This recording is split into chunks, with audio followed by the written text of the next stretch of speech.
শনি গ্রহ কিন্তু ন্যায়াধীশ, তিনি কিন্তু জাজ, তিনি আমাদের জাজ করেন এবং নিউট্রাল, তিনি কিন্তু নিরপেক্ষ জাজ।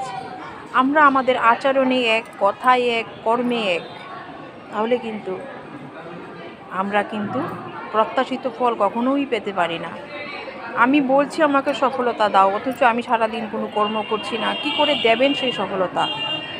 আমি হনুমান চল্লিশা পাঠ করছি, কিন্তু হনুমানের চরিত্রকে অনুসরণ করছি না। সেই ক্ষেত্রে কর্মফল দাতা আমাদেরকে কি দেবেন, কর্মফল, আমাদের কর্মের ফল কি হবে সেটা আমরা সহজে অনুমান করতে পারি।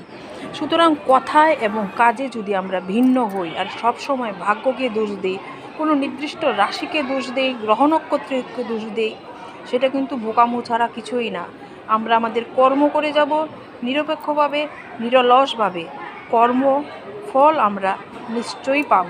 সেক্ষেত্রে কিন্তু আমাদের ন্যায়াধীশ, কর্মফলদাতা শনি মহারাজ কিন্তু নিউট্রাল, তিনি কিন্তু নিরপেক্ষ এবং সূক্ষ্মাতি সূক্ষ্ম ওনার বিচার।